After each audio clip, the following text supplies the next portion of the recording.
Welcome back to Anderson Acres.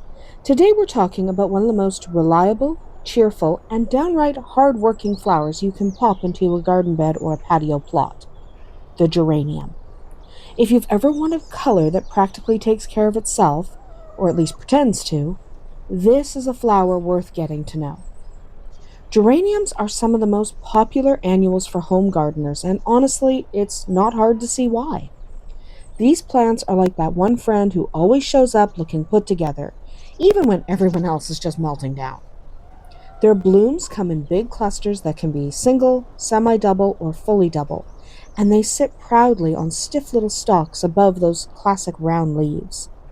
They're dependable, they're pretty, and they're available in almost every shade you could want. Rich reds and bright oranges, bubblegum pinks and pure whites, pretty much everything except the true blue or the true yellow. Yes, there are blues and yellows, but they are not true blues or true yellows. One of the biggest reasons people grow geraniums is because they're so easy to get along with. They can handle full sun or partial sun, making them a great option for gardeners who are still learning which parts of their yard get what kinds of light. And they're happy in containers or in the ground. So, whether you've got a sprawling garden or just a balcony railing that needs to pop with a little bit of color, these little beauties are up for the job. Caring for geraniums, start with giving them well drained soil that isn't too heavy. They don't like soggy roots. I wouldn't either. And if you keep them sitting in water, they'll let you know by looking dramatically upset. These guys are little drama llamas, but they're not difficult to care for. Plant them in enriched, loose soil, and they'll reward you with months of steady blooms. Deadhead the spent flowers when you notice them fading, and the plant will push out new blossoms like it's competing in some sort of personal productivity contest.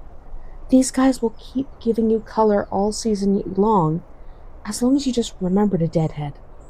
Pluck off those fading blossoms. You'll get new blooms almost overnight.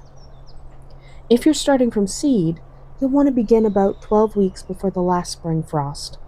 Geraniums are really slow starters, kind of like me before I've had my morning pick-me-up, so they need that head start indoors. It's one of the only downsides of geraniums. If you get late frost like we do, we can frost well into May, sometimes beginning of June.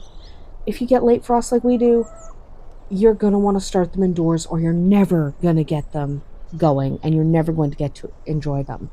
So, yeah, you're going to want to do 3 months ahead of time. But if you'd rather skip that part, you can buy healthy young plants from your garden center. That is perfectly fine, and they obviously set up much faster because all you have to do is stick them in the ground. But just wait to put them out until the garden soil and the weather have warmed up. Because if that garden soil is still really cold, your geraniums are just going to die. That's one of the only caveats with these guys. They do not like frost at all. So make sure you're past that frost. Make sure the soil has warmed up enough to make sure your geraniums thrive. These are warm season plants and they won't appreciate a chilly spring surprise. So they're not the plant to plant a week after your last frost. You want to wait probably 3 to 4 weeks after that last frost to make sure that soil has warmed up. For bigger cultivars, you might want to pinch back the growing tips early in the season. It keeps the plants compact, tidy, and bushy instead of letting them grow tall and, well, kind of awkward. Think of it like giving them a quick haircut so they can grow fuller and fluffier, which is really what everyone wants anyway. So do remember to pinch back. One of the coolest things about geraniums is that you don't necessarily have to say goodbye to them at the end of the season. Even though they're grown as annuals in most places, they're actually tender perennials, hardy to zone 9.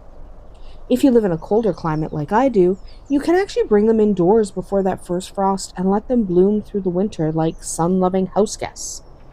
Or if you really want to get thrifty, you can take stem cuttings near the end of summer, root them inside, and have brand new plants ready to go next spring. These guys are versatile, and either method will work for continuing your plant's longevity through the winter. Geraniums are especially great for beginners.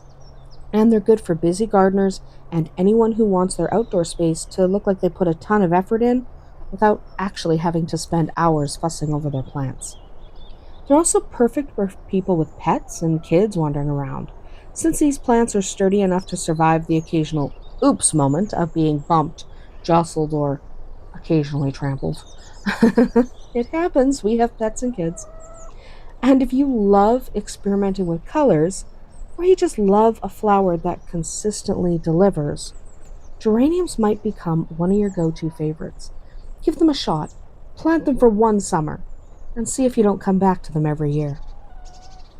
That's about it for us here today at Anderson Acres. Let me know in the comments what color of geranium you love best, or which one you want to try growing next year. I am partial to the pinks. We'll see you tomorrow.